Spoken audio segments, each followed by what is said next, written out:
Hi, welcome to the video. My name's Dychronic, and today I'm taking a look at the Xur Location as random rolls, my recommendations, all for, what is it, November 25th, 2022. It's Thanksgiving.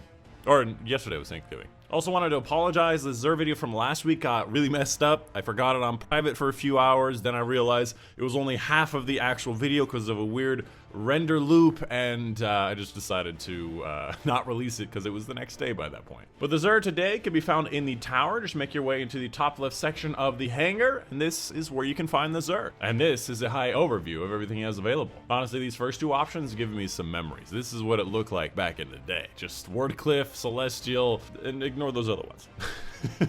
Although, to be fair, these guys are not that new either. First up, for the exotic weapon, we have the WARDCLIFF COIL. And honestly, this is one of my favorite weapons of all time that I never use anymore. And honestly, it is a lot of fun, especially in the Crucible, because it's essentially just a shotgun rocket. It's still one of the best PvP heavies in the game, because it almost guarantees a kill, and every kill in, like, short to medium range. It's just a lot of fun. And there's also a catalyst, which improves its tracking capabilities, I think it says, but it's hard to tell. Up next after that, for the Hunter exotic, we have Celestial NIGHTHAWK that turns your golden gun into a single high damage shot that does 6 times the damage, overall increasing your damage by twice as much, but also increasing your DPS because it's a lot faster. Although you don't get those 2 orbs per headshot, or at least you don't get those extra 2 shots for those 2 orbs, you can still get the first one. This used to be one of the best ways to get DPS, but after a lot of changes to the subclasses to exotics, it is no longer DPS kings. We have Blade Barrage, we have Gathering Storm, we have our Orpheus or Star Eaters with Tether. They're all probably better than Celestial NIGHTHAWK, although NIGHTHAWK is going to be better at range. And furthermore, you get around a third of your super back if you get a kill, so can be used in Grandmaster Nightfalls. And I think that you can technically use it to break a Titan shield in the Crucible in 1 shot, and I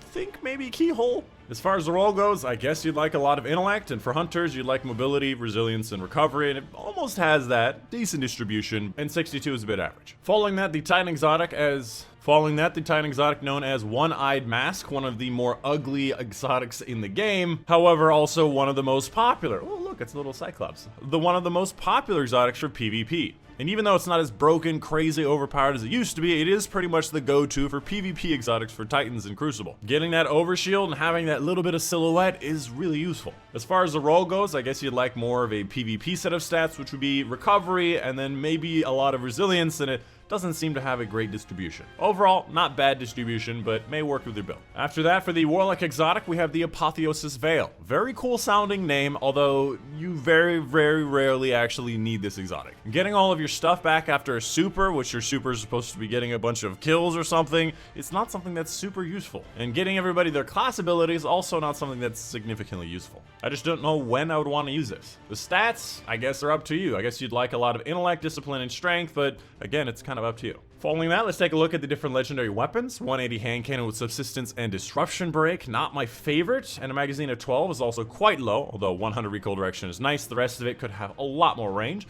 Following that, the JIAN 7, one of my favorite 390 pulse rifles, has rampage. Disruption break's okay, has some range stuff, although I don't like extended mag. I would go with alloy for sure. Following that, we have the Royal Chase 180, full auto trigger and threat detector. I like full auto trigger, although I believe this can have better perks, and I really do like explosive payload. I don't think this can, though. Following that, we have Widow's Bite, which is a firmly planted and quick draw. Does not have a snapshot, which is usually the go-to on snipers. And honestly, even though it's a 140, I don't really use 140 snipers in PvE. Following that, we have Far Future, which cannot get snapshot. I do remember that.